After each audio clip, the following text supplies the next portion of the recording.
Hey guys, Lucy and Ryan here. GameSpot of Thrones is back. We are breaking down Season 8, Episode 1. It's called Winterfell.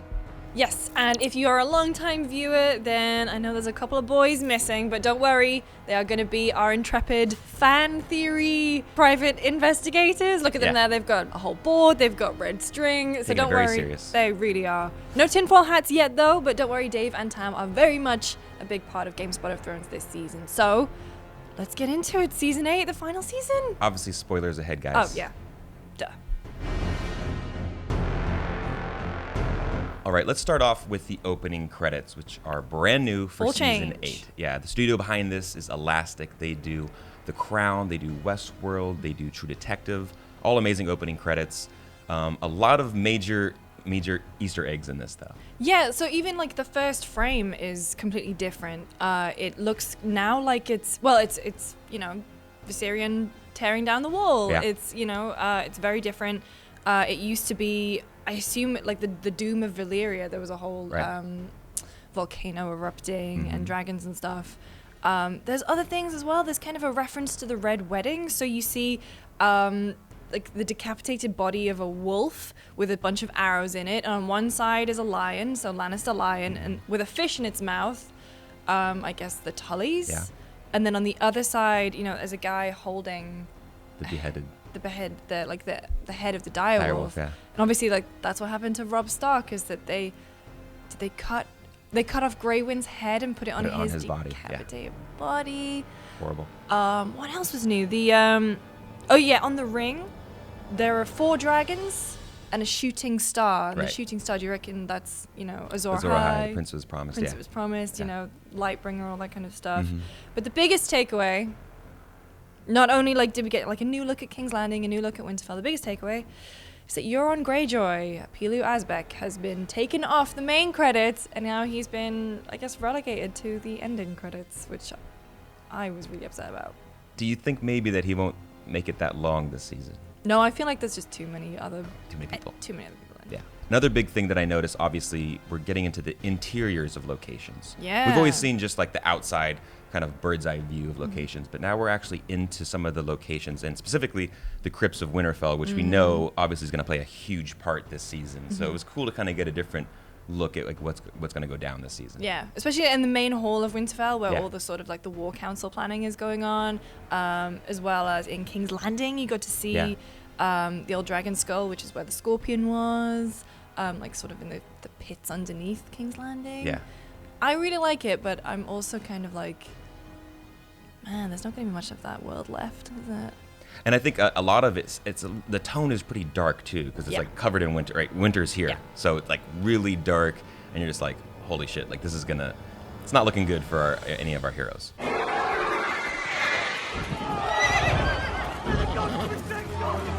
So the first thing that I noticed in this episode is just how many parallels there are to the very first episode of Game of Thrones. So take the beginning of Winterfell. It begins with the procession, Dany and Jon and the army. So a blonde queen, a dark-haired king, arriving in Winterfell. And there's great little parallels. So you see, Bran in the very first episode, he was climbing the tower, he's climbing down from the tower, and that kid's climbing the tree. Arya is the one who's like super excited to see the procession. And then in this one, it's that little kid, and she kind of like moves aside to let him be the one to enjoy the pomp and splendor. Right. It's a big deal that they're arriving here, obviously. Yes. And the North is a very like insular community. Like they're like not really trustworthy of like another queen from the outside coming in here, obviously. But there is some sort of like a big celebration that like people are coming into town, obviously. But another parallel that I noticed is like the very first time that Daenerys meets Sansa. And Daenerys, tries to kind of get on a good side and say that you're really beautiful and the North is beautiful and whatever. And if you think back to in season 1 where Cersei's trying to get Sansa on her side, she calls her, look at you, little dove, look at how beautiful you are, you'll do well in the South kind of thing. And Sansa's like, not again. I will not be fooled again. Yeah, very like surface level, like shade. That you know that she was like, no, I don't really know you. I don't trust you. And to just do like that type of just a little compliment like that on your beauty, and she's like, who are you again? Like, And also, speaking of shade, Lyanna Mormont. That stare. I mean, I Oh was dying laughing. That stare. She was just like death stare the entire time to Dany. Oh, she was so good. Yeah, that was incredible. And just to see some of the same characters like in that procession as well. Like the Hound is back there and he's riding through. I was actually surprised that Arya kind of wasn't there to greet Jon. She was like kind of just with all the people. I do wonder what she was up to. Yeah, she was like, and then Sansa said like, she's around somewhere. She's hanging out. Yeah. But it was a cool reunion to see, especially, Bran and Jon, who haven't seen each other for a long time. A little bit weird. Just like, hey, you're a man now. And, he's obviously like, almost, not really. Not quite. So then we get into the WWC, the Winterfell War Council.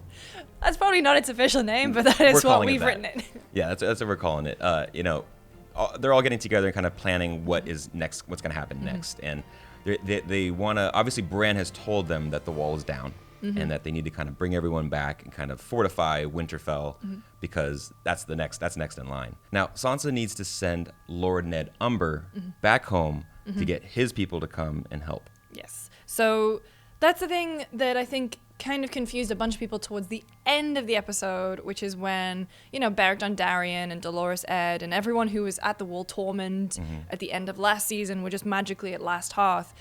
This is kind of the scene where they very sort of just very quietly say, oh, no, we're bringing everyone down. And that's, I think, like I saw a bunch of confusion about that online.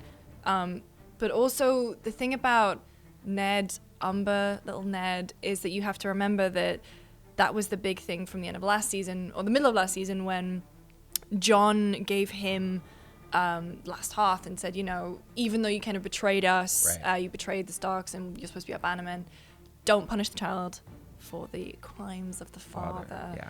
Which is kind of unfortunate because it seems like Ned Umber's going to get punished no matter what. We need more horses and wagons, if it please, my lady. And my lord. And my queen. I will say, out of also in this scene, some great Lyanna Mormont moments. Yeah. But I will say my biggest disappointment from this episode wasn't the lack of elephants, which we'll talk about in a sec, but the fact that Lyanna never got any kind of reunion with Jorah. Yeah, I was surprised. There were a few instances in this episode where the reunions that happened, you were kind of okay with, but some of them took a long time to get, like that never happened. And as well, like Sam is just reading the whole time, like doesn't want to say hi. He doesn't want to say hi, what's up to Jon? Like it's been a while. Like that took a long time to kind of happen as well. Unless he just he knew that he had to tell Jon. Right. And he was just like, putting it off. He's like, I don't want to do it. Exactly. That's going to be a tough conversation. I'm going to wait until the last possible second. That's probably what he was thinking.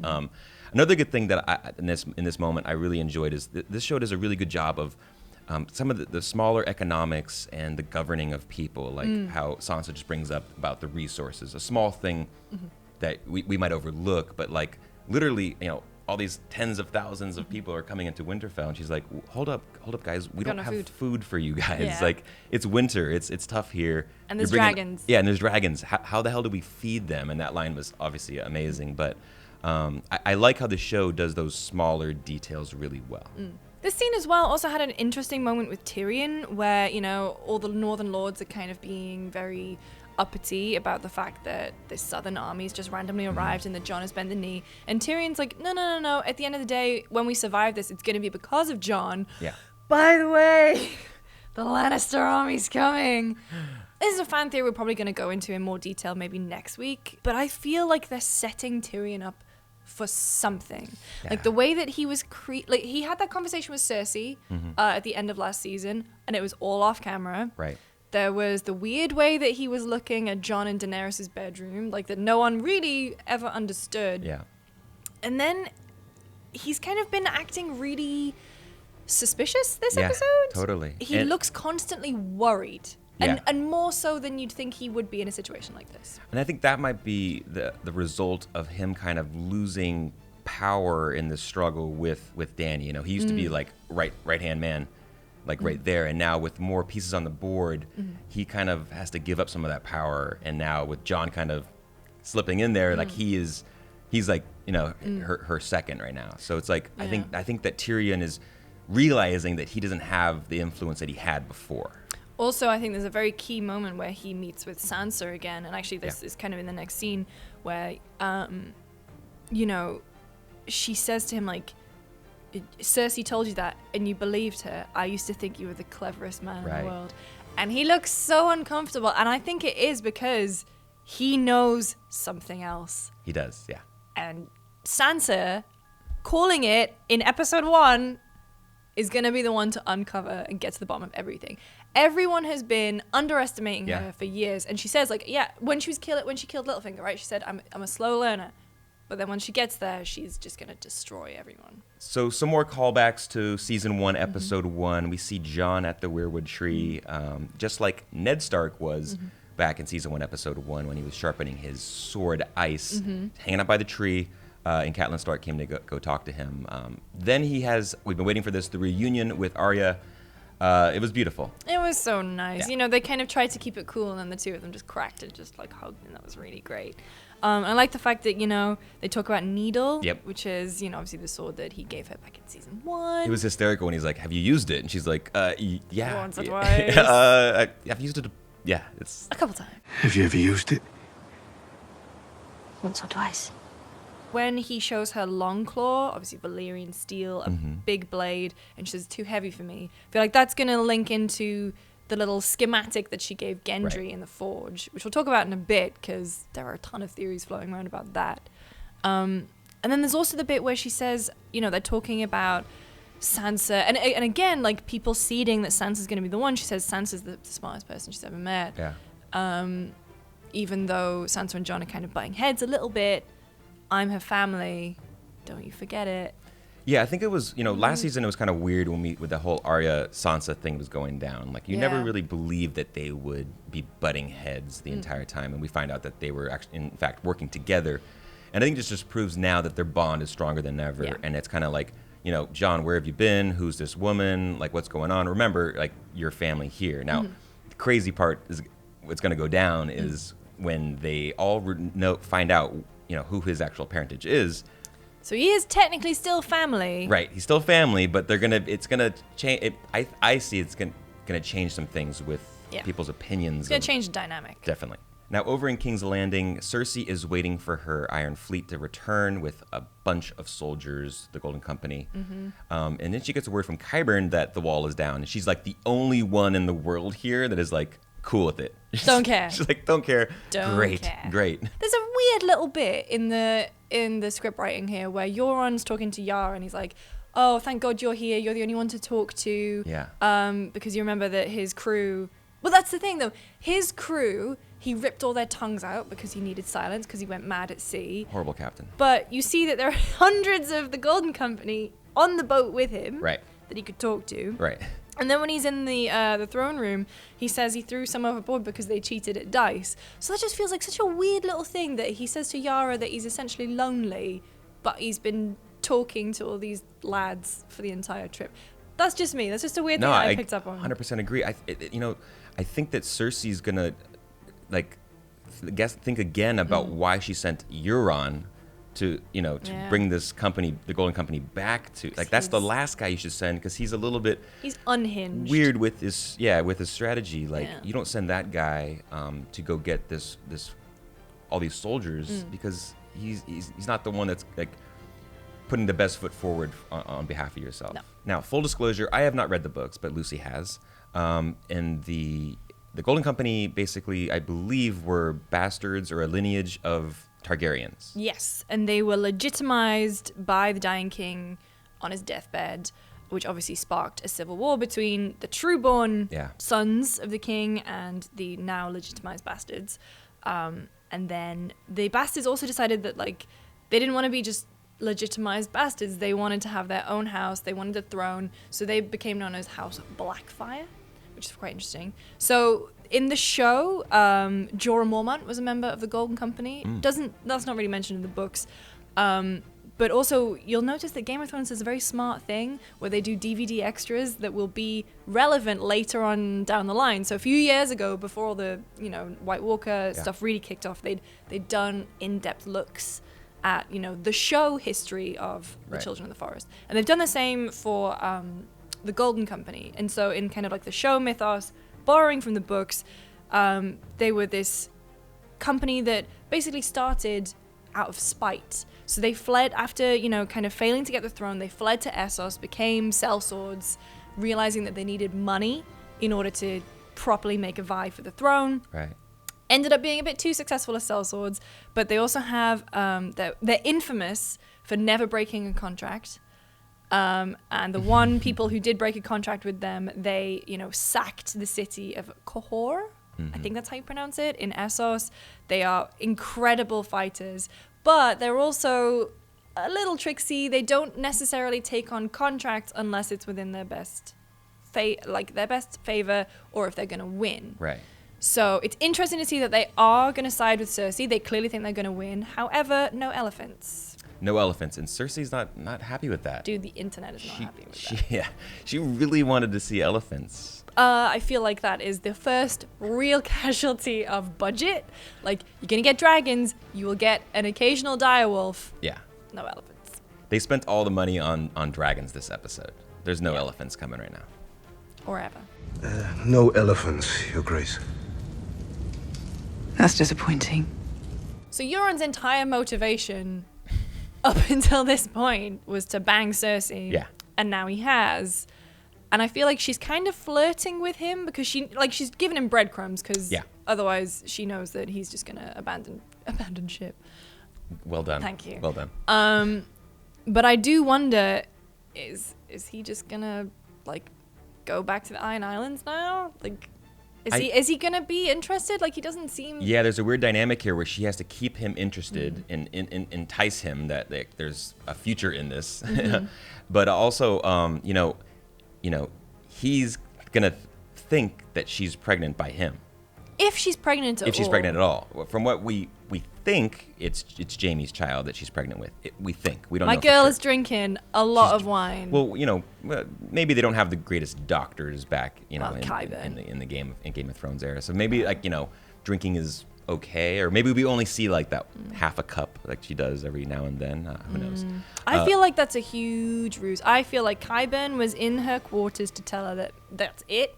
No more kids. Wow. Which would be in keeping with the Valonqar prophecy that she'll have 3. That might be one of the things that Tyrion knows. So maybe Cersei is using the fact that she is pregnant to kind of get her brothers kind of on her side and say, hey, there's another Lannister coming into the world, like trying to use that against them. In what's perhaps another callback to season 1, you remember the first time you see Tyrion and he has the whores, all that nakedness, and now this time it's Bronn having some fun. Bronn about to have a foursome.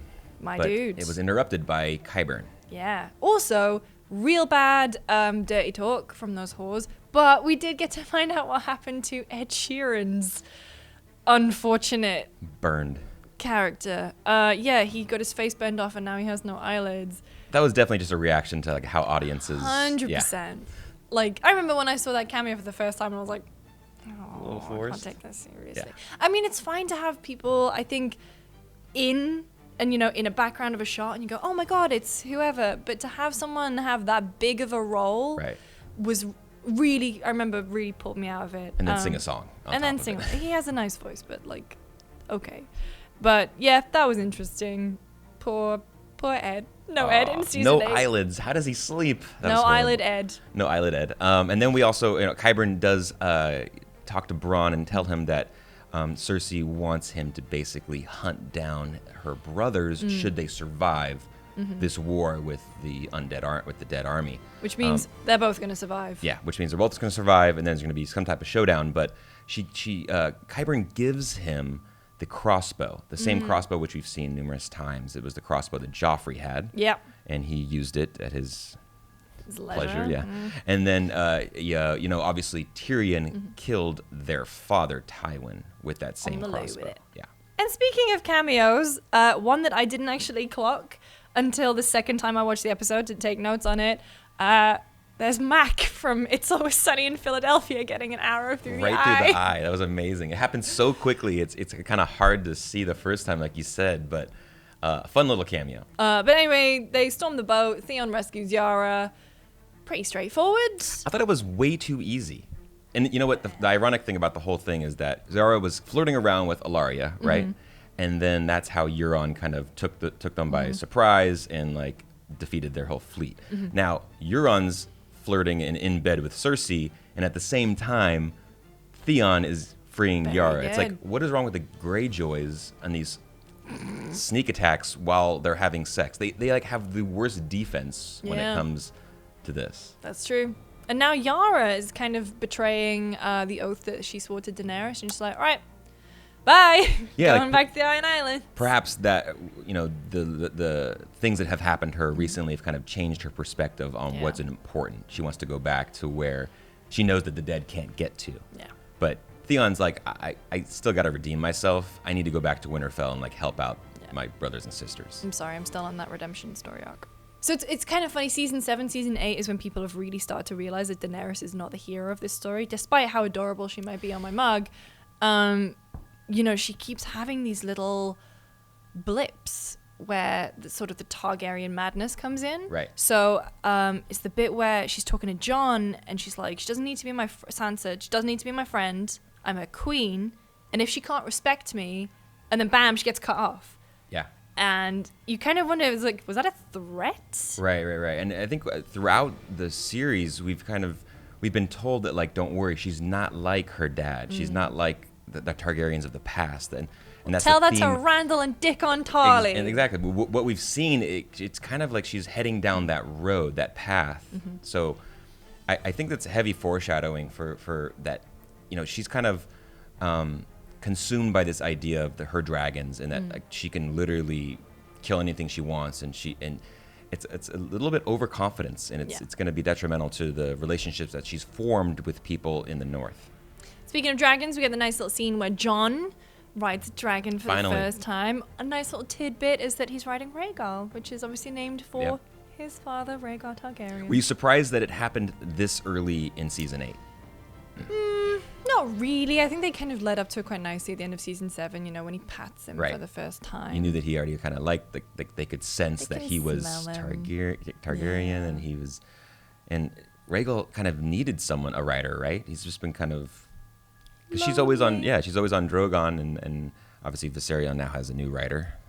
The way they did it, and kind of to fly over Winterfell, and everyone's like, holy crap, like that's Jon on a dragon. Yeah. It's huge. And it's like everyone wanted to see someone else ride a dragon. Right. And I'm glad that Jon was the first one. My first question when I saw it, though, was, isn't that kind of, not alarming, but wouldn't Dany's reaction to that be like, wow, that's weird. Like, he's on a dragon. Like, it's more than just, hey, the dragon likes me. Or doesn't she know that normally dragons are for Targaryens unless they're tame dragons, right? Right. I think part of it is just willfully ignoring it and just being like, oh, it's great. My son loves my new boyfriend. Maybe it's confidence in herself that she's like, I have such great power over these dragons that like, hey, anyone can ride. Right. But I was like, it's kind of weird. Maybe she should think that like, he might be a Targaryen. I don't think she's just so in love and enamored with him. The only person who hasn't pieced those two things together yet. Dany's really slow on that fact. I think my favorite moment of the entire episode, though, was the dragon just giving him a look, staring. Like, imagine getting a death stare from a dragon. Oh my god! It's like anyone who has pets at home, and like if the pet catches a glance at. Couple of nice reunions in the Forges of Winterfell. So Arya and the Hound. Yeah. Ooh, I don't know how I expected that to go down. It was like super awkward. I kept thinking that one of them would just go for the other one, but well, I mean, we know from last season that the Hound is not concerned about like killing Arya. Like it's kind of like in she is though. She is, and I think there's going to be a moment where something might happen in this great war at Winterfell. But he's that's kind of like water under the bridge now at this point. Yeah. Like he's like, okay, I've done some horrible things, but you left me to die. And she's like, I actually stole from you as well. I mean, that was a funny little bit. But I think it's kind of in the past, and then like a lot of these characters have to kind of realize that like put all that aside. There's dead people coming for Winterfell right now, so there's plenty of time to mop up the last names on the list. Exactly. I did love the reunion between her and Gendry, though. Is that like a little romance? A little flirtatious, yeah, a little flirtatious. You look good. Well, I remember like when they left each other, it was kind of a little heartbreaking goodbye. Like he obviously respects her. He calls her my lady, and once he finds out who she is, who really is, and he had to leave, and she wanted kind of him to be family because she had no one at that point. Yeah. But I think it was a fun little, it was a cute little like hello again, and obviously now she wants him to help make a weapon. Yeah, so we saw the schematics, I guess, for that weapon. Very interesting. So it looks like a staff, like a staff, staff so something spear type that thing. she would spar with the waif with. Right. But it looks like it comes apart, and one end is dragon glass. Is the other end going to be Valyrian steel? I think it was kind of like a staff, and then maybe it has like a crossbow action to it. Oh, so it shoots out dragon glass spears, which is going to be pretty sick. That would be a nice sort of coming back around again. Is when she was talking about she used to be firing arrows in Winterfell, and her dad Ned was like watching and applauded her when she got it. I'm interested to see it. So there was an interview. Vanity Fair did actually cover this really well. The guy who designed the weapon for the team, like the props team, called it a showstopper weapon. And whatever that means. Yeah. Obviously, I mean, any weapon you put in her hand is going to be deadly. I mean, she has needle. Obviously, she's used that countless times. Now she has the Valyrian dagger. Having a dragonglass weapon is obviously key to fight this fight up ahead. And I remember from the season 8 teasers, we did see what it looks like she's like kind of fighting with the staff in Winterfell in a big battle. So it looks like it's going to be this weapon that she will use not only as a staff that she's kind of perfected with the waif back in the day, but also how incorporate the dragon glass in order to fight these enemies. And then we get Sansa gets the news that Lord Glover has decided to remain in Deepwood Motte. Not the first time that the Glovers have been a bit hesitant to be the bannermen that they swore to be. So you remember that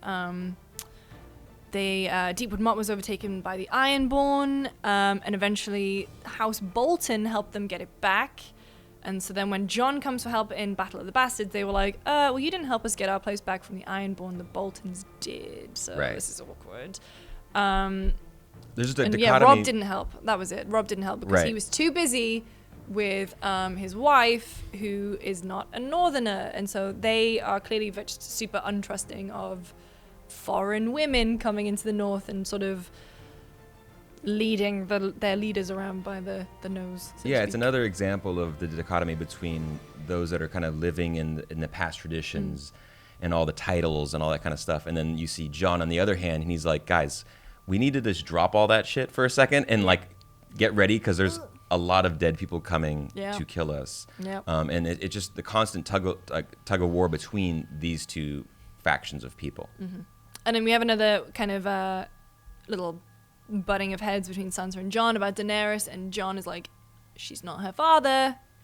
Sansa kind of gives him a look that we're all giving him right now. It seems like it. Like she's definitely has more and more of those mannerisms and those actions that make it seem like impulsiveness. It's the impulsiveness and kind of just hot and cold really quick, right? And just be cautious because she's definitely no longer the hero that we thought that she was, or the innocent young queen to be that we thought she was. And then that kind of comes home to roost for her in the next scene where she comes face to face with Sam Tarly and has to tell him that what she did to his family, and it's super heartbreaking. Yeah, it was surprised. Like as soon as she hears Sam Tarly, she's like, oops, like. I think she needs someone to kind of give her the heads up, like, oh, this is Sam Tarly. By the way, Tarly, the Tarlys that you killed back then, like, this is the guy. By the way, he also, helped cure my grayscale. Like she needs a little heads up before getting into a meeting or a face-to-face like that. Nice to see his daughter Emily just graduated from Harvard. As well. Tell me, how is Emily? Oh, she's good. Oh, good. Jorah did her dirty there. Jorah, like, I set her up. But that was heartbreaking. I mean, you knew that when Sam found out that his dad was killed, it was like, okay, whatever. Okay. Like he was sad, but he has a complicated relationship. like complicated relationship with his dad, but like really heartbreaking when you see his reaction to when his they finds out that his brother was also killed, and his brother stood with his dad. It just complicates a lot of things because later on we find out what Sam reveals to Jon is just, you know, it pits Dany against yet another person that's very close to Jon. Yeah. We'll talk about that in a little sec, but you'll notice that Sam also name dropped the sword.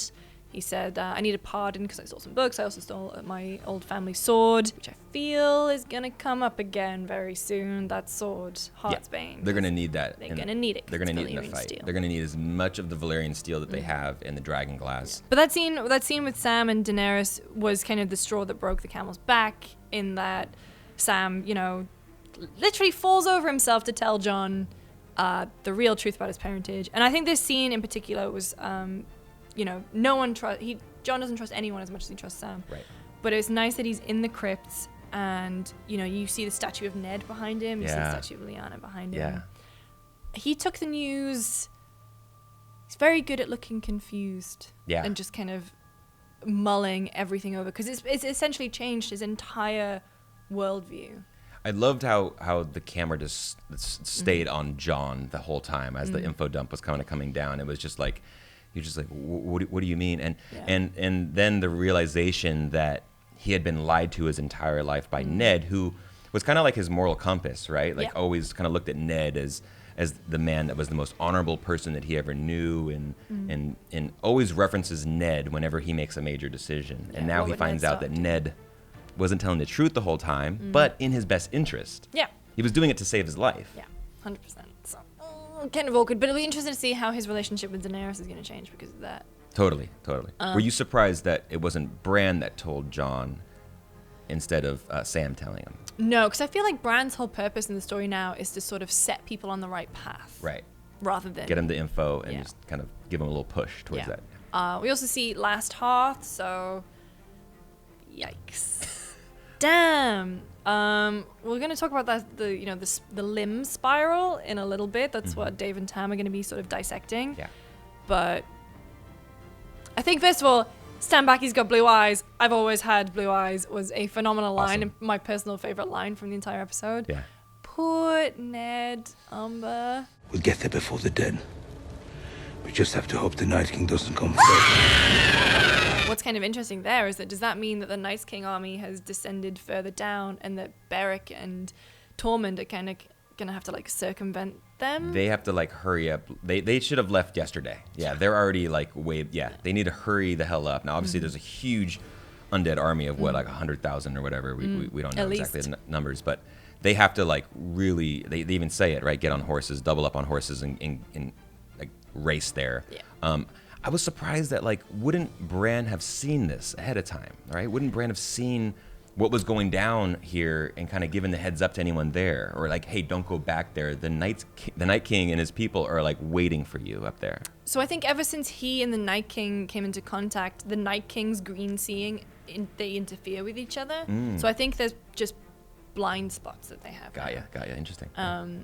And then, the final, speaking of Bran, the final scene of the whole episode was Jaime's glorious arrival. My bad, dude. Remember last time I saw you, I pushed you out of a window? This was amazing. Like, what a way to end this episode. And literally a callback to the end of season 1, episode 1, when he pushes him out the window. Now, that was obviously a goodbye, and this is like a reunion, but Jaime, that look was just phenomenal. Also, did he wait outside all night?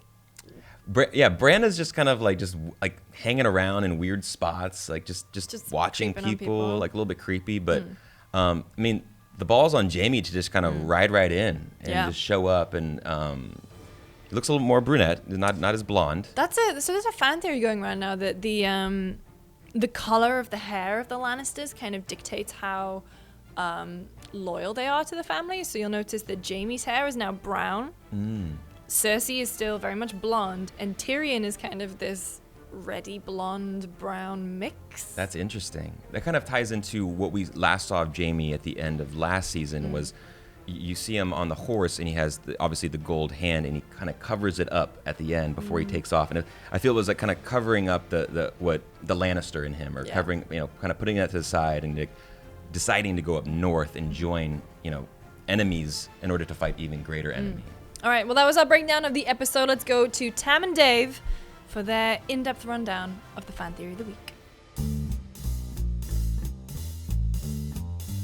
What do those White Walker spirals mean? We've seen them teased throughout the entire run of Game of Thrones, most recently in the form of a messed up, tiny Lord Umber. So we thought it might be sensible to actually figure out what the horrific images actually represent. Yeah, but before we start doing that, let's just track a few of the times that we might have seen it. So the first time we actually saw it was season 3, the specific spiral. We've seen symbols before, but the specific spiral was in season 3 at the Fist of the First Men, which is north of the Wall, when Mance Rayder and Jon Snow realized that the bodies of the Night's Watchmen were missing.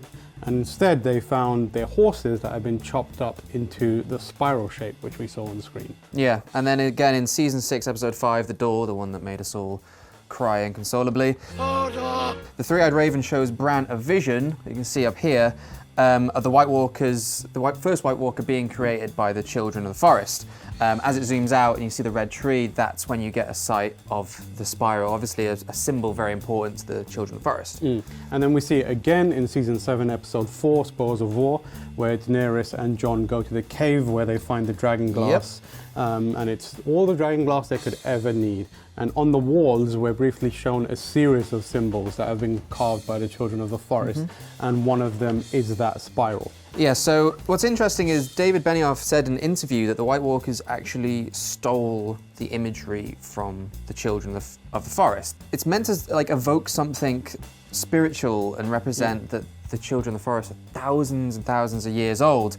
When Jon first finds them in season 7, he tells Daenerys about how the Children of the Forest unite humanity to fight back against their messed up blue-eyed creations. Something that's obviously very relevant again in season 8 when humanity is trying to do a similar thing. But what's interesting is that these kind of spiral symbols of much of our own history, as they are in history of Game of Thrones, and there might be a case to draw some parallels on that.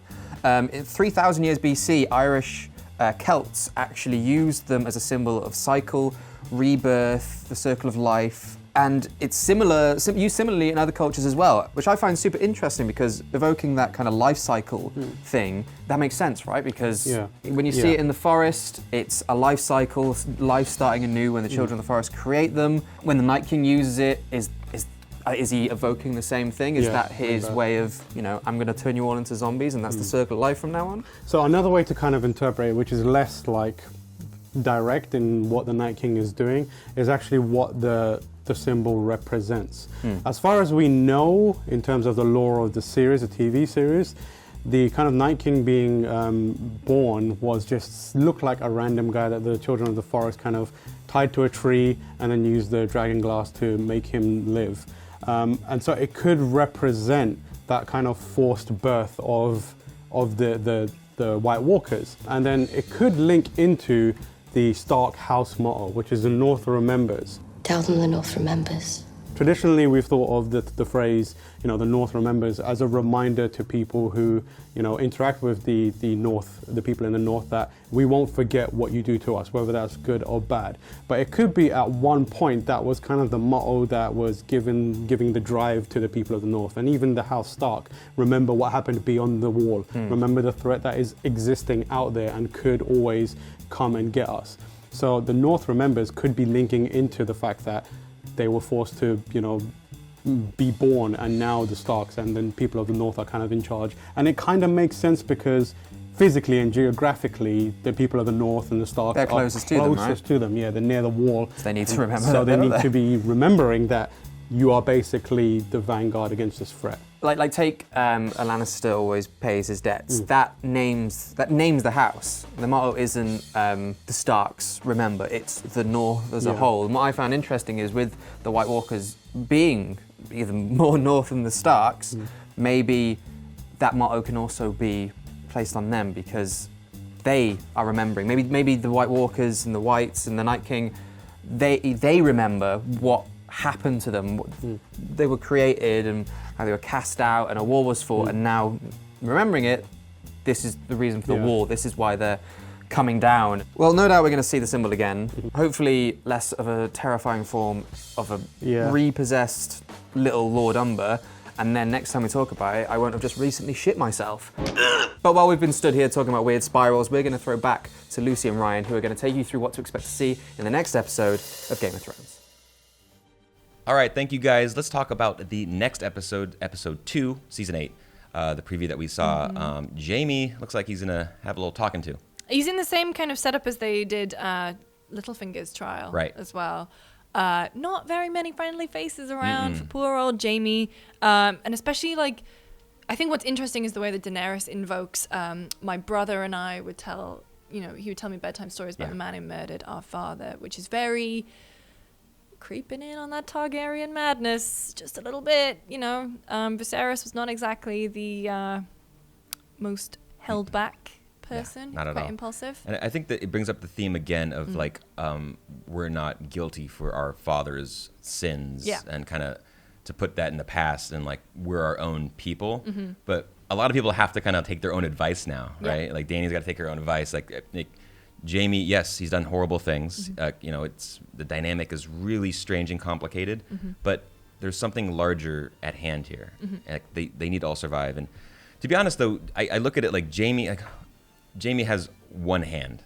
Is he that great of a fighter with one hand? I know he's been practicing with Bronn. But is Jaime's is allowing Jaime to join in the fight gonna sway it that much? If he had a whole army with him, I could see that. He's another body on the battlefield, and he knows, well, at least thinks he knows what Cersei's plan is. General. I think what's interesting, so these teasers are always really good at kind of misdirection. Definitely. And I feel like the Daenerys Cersei, what was it? You never should have trusted Cersei. Neither should you. In my heart of hearts, I feel like that's a misdirect, and that someone is talking to someone else, and they've spliced two things together. But possibly. There's going to be so much tension between those two that I can't wait to see. Now, the interesting thing is, obviously Jaime knows about Cersei's plans of the betrayal, about what she actually is planning to do. So, in order for Jaime to get in the good graces of the Northerners, does he reveal this to everyone here? Does he say exactly what she's doing, and that, hey, yes, she's my sister, lover, but I'm not on that side anymore? Yeah. Like, does he reveal it right there? That would be huge if he does that. There's also a lot of really quick cuts. So you have Arya saying things like, death has many faces. I look forward to seeing this one. Shooting a bow and arrow, yeah. She's got a bow and arrow. You see Gendry's back at the forge making a ton of weapons. Yep. I feel like, there's going to be that big reveal of what the weapon actually will be. Right. Hopefully. Jorah. Poor dude. I mentioned by the way, earlier. I feel bad for Gendry. Just has to stay just making weapons all day long. I'd rather make the weapons. He definitely wants to go on a run, though. He wants to get some fresh air. Like, he's just like making weapons nonstop. I'd rather make the weapons than have to fight. That's good. But then I'm like small and weak. But I think as well, I did mention Heartsbane earlier. Yeah. Because there it is in the preview. Jorah Mormont is holding onto the sword, so clearly Sam gives it to him. Because in season 7, Jon tried to give him Longclaw, which was, rightfully Jorah's. Right.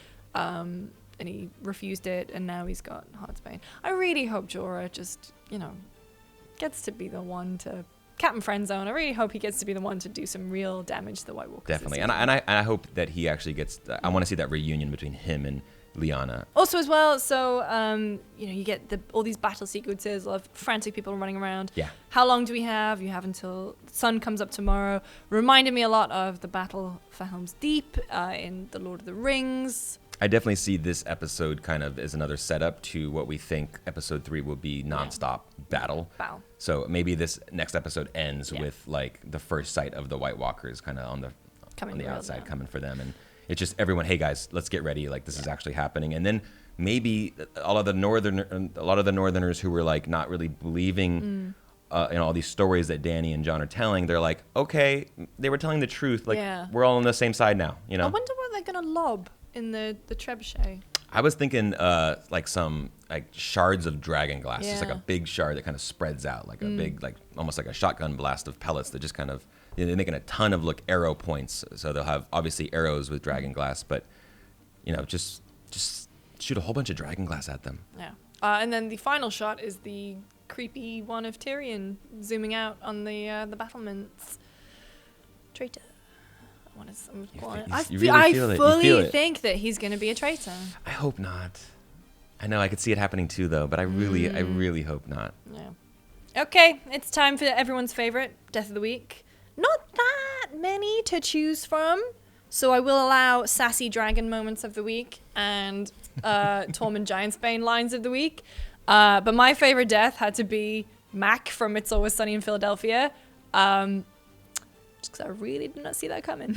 That's definitely, I have to agree with you. That's my favorite. Because literally, I mean, you're on screen for like a second and you just get an arrow to the face. And, you know, to sell that arrow to the face, he did an awesome job. He did a great job. Also, he was also in Lost for a time. I had no idea. Yeah. So I just like to think that there's this whole extended Mac from It's Always Sunny in Philadelphia extended universe. Amazing.